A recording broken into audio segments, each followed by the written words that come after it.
Ya, ini saya dapat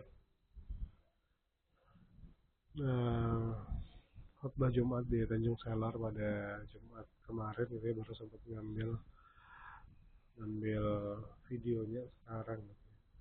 Jadi di khutbah Jumat waktu itu eh, khatib Jumat itu menjelaskan beberapa hal gitu ya, terutama kisah dari hakim yang tertera di kitab Ihya Ulumuddin bersama gurunya, di mana gurunya itu bertanya apa saja yang sudah hakim dapatkan selama bersama dengan beliau, yang dimana itu jumlah tahunnya adalah 33 tahun.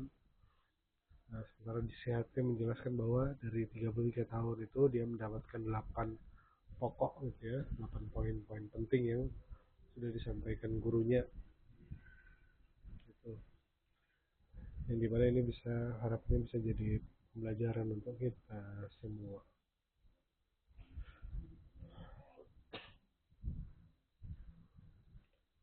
Yang pertama, poin pertama, kulihat banyak orang mencintai kekasih dan kegemarannya, tetapi semua itu hanya menemani sampai kubur. Ketika orang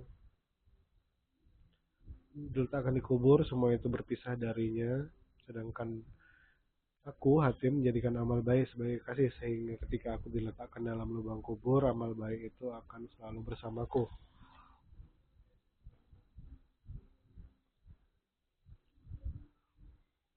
Dan yang kedua, ketika membaca wa amma man khafa maqama rabbih wa nahan nafsanil hawa fa innal jannata hiyal ma'wa, aku yakin bahwa kalam ilahi ini benar. Oleh karena itu aku mendidik diriku untuk menolak dorong-dorongan nafsu sehingga diriku tetap berbakti dalam ketaatan kepada Allah Subhanahu wa taala. Kemudian yang ketiga, ketika aku melihat orang yang berada dan berpangkat menjunjung tinggi dan menjaga baik-baik miliknya, lalu ku baca ma indakum yang fadu wa ma indallahi bakin. Setiap kali memiliki sesuatu yang berharga, ku hadapkan ia kepada Allah melalui sedekah agar kekal terpelihara. Jadi jadi hati menjelaskan bahwa dia akan menjaga apapun yang berharga bagi dirinya dengan sedekah.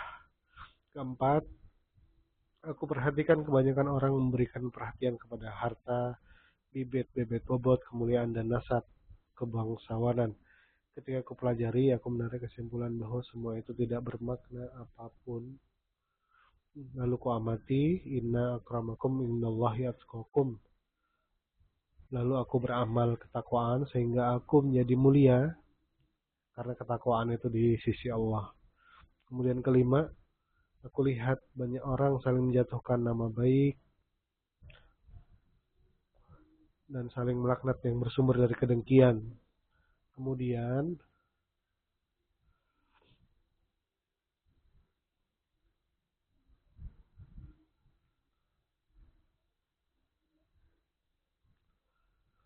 Kemudian kuperhatikan firman Allah, nahnu qasamna bainahum isyatahum fi hayatid dunya. Lalu kubuang segera sifat hasad dan kujauhi mereka karena aku yakin bahwa nasib manusia sudah diatur Allah. Aku pun membuang kehendak untuk memusuhi mereka bersebab iri, dengki, dan hasad. Keenam, kuperhatikan lagi sebagian orang menganiaya dan memerangi sebagian yang lain. Lalu aku merujuk pada firman Allah, inna syaitana lakum adun fatakhiduhu aduwan. Surah Fatir ayat 6. Lalu aku musuhi setan semata dan aku berusaha keras untuk menjaga kewaspadaan terhadapnya karena Allah telah bersaksi bahwa setan adalah musuhku.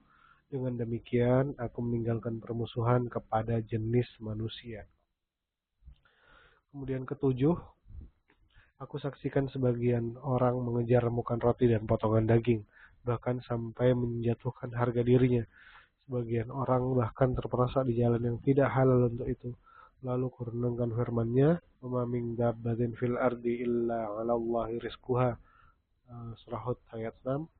Aku yakin bahwa aku salah satu makhluk melata di muka bumi yang rezekinya ditanggung oleh Allah.